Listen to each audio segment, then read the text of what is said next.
Kata gue, mindahin ibu kota itu ada banyak tantangannya. Gak semua negara sanggup. Terus gimana kondisi tiap negara setelah ibu kotanya pindah? Yuk kita bahas di Katalog, bareng gue, Mr. Chuan. Cuy, Indonesia berencana memindahkan ibu kota dari Jakarta ke Pulau Kalimantan. Calon ibu kota baru ini akan dinamai Nusantara. Wih, keren gak tuh? Alasan pindahnya ibu kota dari Jakarta ke Kalimantan Timur karena Jakarta bebannya sudah terlalu berat, macet di mana-mana, dan jumlah orangnya terus bertambah. Nggak cuma itu, alasan lain pemerintah memindahkan ibu kota ini adalah karena Kalimantan dianggap lebih aman dari konflik dan bencana. Tapi kalau lo setuju nggak ibu kota ini pindah? Jangan jawab dulu, gue akan kasih beberapa gambaran negara-negara yang sudah memindahkan ibu kotanya. Ada yang dianggap sukses dan gagal.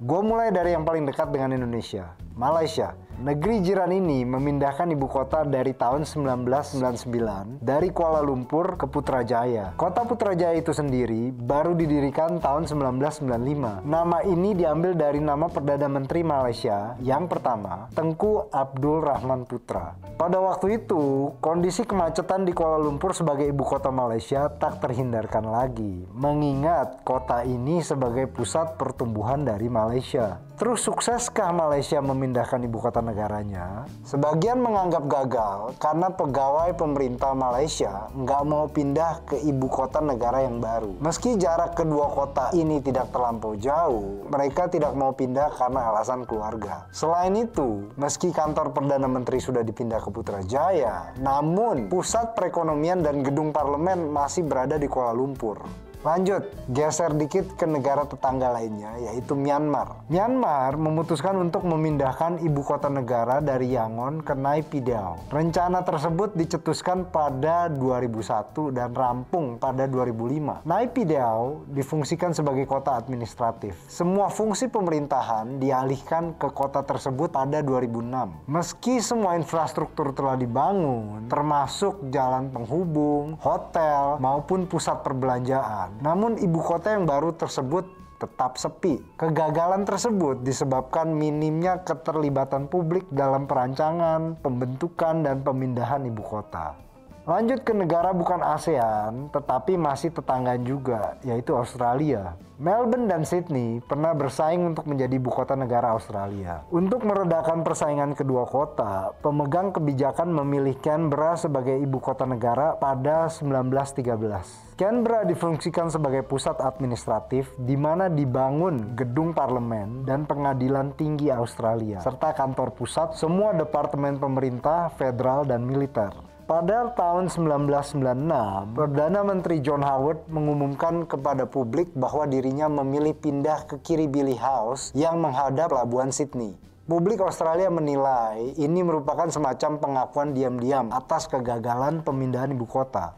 Tapi kalau gue lihat sih nggak kayak gitu. Jadi gue pernah tinggal di Aussie dan gue ngerasain kalau Canberra itu kota yang dihuni oleh pegawai pemerintahan. Dan di sini juga ada salah satu universitas terbaik, Australian National University atau ANU. Oke, dari Australia kita pindah ke Amerika Serikat. Amerika Serikat resmi memisahkan pusat ibu kota dari pusat perekonomian. Negeri Paman Sam ini memindahkan ibu kotanya dari New York City ke Washington DC pada tahun 1790. Kalau kita tahu cuy, Washington DC dikenal sebagai ibu kota negara dan pusat pemerintahan AS. Sementara itu, pusat administrasi bisnis ada di New York City. Alasan Washington DC dipilih sebagai ibu kota AS karena Washington DC memiliki tata kota yang matang dan terencana. Selain itu, kota ini sangat memperhatikan semangat nasionalisme dan kemerdekaan dari kolonialisme dan perbudakan.